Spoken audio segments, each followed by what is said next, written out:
31ാമത് Nehru trophy ജലോത്സവത്തിൽ ഏറ്റവും കടുത്ത മത്സരത്തിന്റെ തീപിടിക്കാൻ ഇനി അല്പസമയം മാത്രമേ ഉള്ളൂ. ഇന്ത്യയിലെ തന്നെ ഏറ്റവും വലിയ ജലോത്സവം എന്ന് വേണമെങ്കിൽ പറയാം. ഇന്ന് നമുക്കറിയാം പ്രിയപ്പെട്ട പ്രേക്ഷകരെ, ഈ ഓളപ്പെരുമയിൽ നിന്നുള്ള ജലരാജാവ് ആരാണ് എന്നുള്ളത്.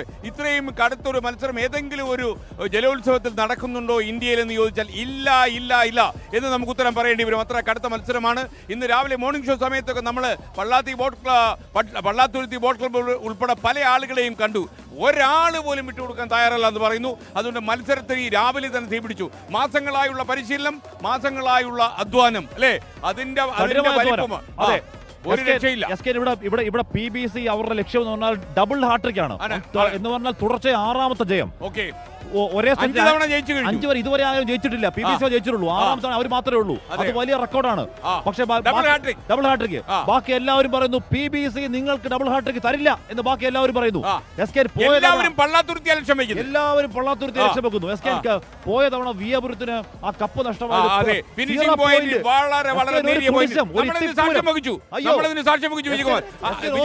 ഓർമ്മിച്ചെടുക്കൂ.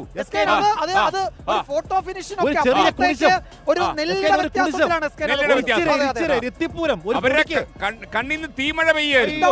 പ്രതികാരം ചെയ്യുമോ അവര് UBC. ഓക്കെ, ഇവിടെ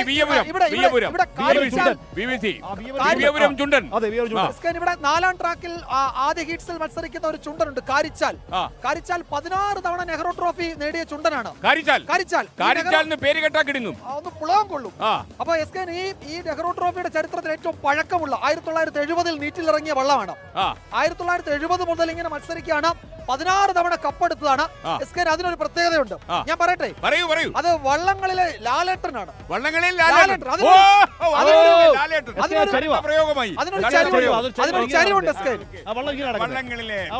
അപ്പോ ലാലേട്ടനോടുള്ള സ്നേഹം പോലെയാണ് കാരിച്ചാലിനോട് നാട്ടുകാർക്കുള്ള സ്നേഹം. അങ്ങനെ ലാലേട്ടൻ തോള് ചരിച്ച് നടക്കുന്ന പോലെ അതൊന്ന് ചരിഞ്ഞ് നടക്കും. അങ്ങനെ ചരിഞ്ഞ് പായും. ആ കാരിച്ചാലിന്റെ ചരിവ് അവര് എല്ലാവരുടെയും ഫാൻസ്. ആ വള്ളത്തെ നാട്ടുകാർ സ്നേഹത്തോടെ കാരി എന്നാണ് വിളിക്കുന്നത്.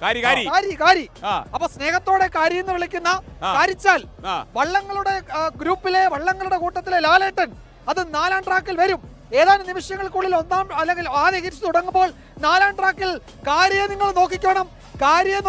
കാരി അപകടകാരിയാണ്. എന്ത് സംഭവിക്കാം? ഇപ്പോ ഇനി മാസ്റ്ററിൽ ഒരുക്കം പൂർത്തിയാവുന്നുണ്ട്. എല്ലാ ചുണ്ടന്മാരും, എല്ലാ ആരാധക ലക്ഷണമുള്ള എല്ലാ ചുണ്ടന്മാരും 21 ചുണ്ടന്മാർ പങ്കെടുക്കും. 21 ചുണ്ടന്മാരുടെ മാർപ്പാസ് നടക്കാൻ പോകുന്നുണ്ട്. അത് വളരെ മനോഹരമായ കാഴ്ചയായിരിക്കും. ഒരു മാസ്റ്ററിലായിരിക്കും. അതിനുശേഷം ഉദ്ഘാടനത്തിലേക്ക് പോകുന്നു. ഉദ്ഘാടനം അധികം വൈകാതെ തന്നെ ആദ്യ ഹീറ്റ്സിലേക്ക് പോകുന്നു. ആദ്യ ഹീറ്റ്സിൽ കാരിച്ചാൽ അടക്കം വേണ്ടി നിൽക്കുന്ന ആദ്യ ഹീറ്റ്സ് ഒരു പക്ഷേ അത്ര വലിയ ആകാംക്ഷ ഉണ്ടാക്കുന്ന ഹീറ്റ്സ് ആണോ എന്നറിയില്ല. ഒരു പക്ഷേ കാരിച്ചാൽ വള്ളപ്പാടകൾ കയറിപ്പോയേക്കാം. രണ്ടാമത്തെ ഹീറ്റ്സ് കയറിപ്പോയേക്കാം.